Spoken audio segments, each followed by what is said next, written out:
travelled to Cintsa in South Africa to find out more about the great work that Buccaneers Backpackers and other non-profit organisations are doing for the local community. I spoke to Kate to get some insight into what life is really like here as a volunteer. Hi, so I'm Katie Ryan.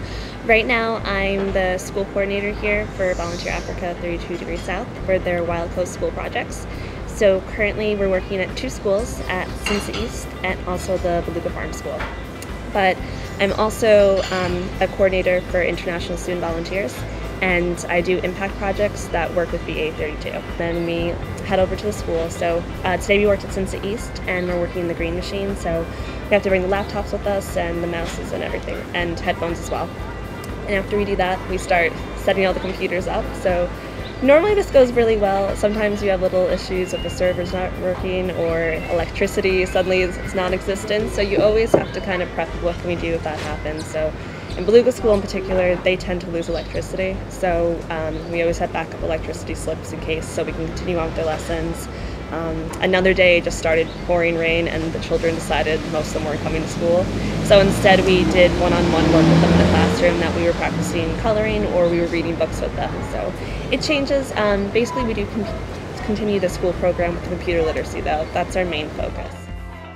You start from the younger grades where they're just learning how to type the words and practicing the English, but we do picture association, so you'll see the word fish and you'll also see the picture as well, so just to help reinforce that learning experience. And after we finish classes, then we come back to the house. It changes what we do after school each day. Tuesday and Thursdays we do an after-school sports program, so we head over back to the Cintsa East Township and we're working with children that are anywhere from 3 or 4 years old up until their teenage years. So we vary the games a little bit. Sometimes we always do group games, so everyone's involved in it, and then we always break them into different age groups. But we want to make it that it changes a little bit each time, that the children don't get sick of being like, oh, it's going to be soccer again because it's Tuesday and Thursday. So we try to change that a bit, and we also want them to encourage them to run the laps and also stretch as well, so they just get into good habits when they're exercising and playing games, that they're doing that and not getting strains or injured at all. So we do that, and then you come back to the house and then you have free time. So a lot of volunteers go to the beach.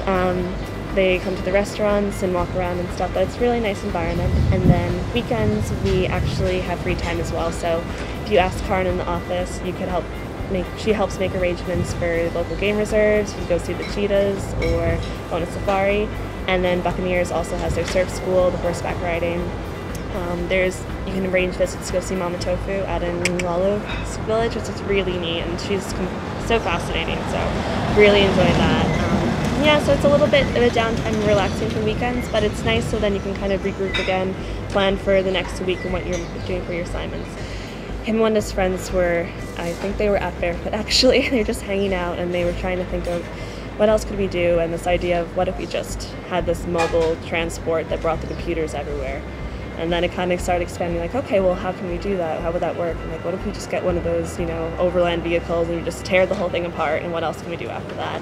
And then slowly became, well, if we did solar power, then we wouldn't necessarily need electricity to keep putting money into it and be more sustainable and such. So even if it's overcast or not, it's still being charged, which is really great. And it's hopefully in the future then we can bring them to more remote areas as well, so we can keep expanding the computer literacy program.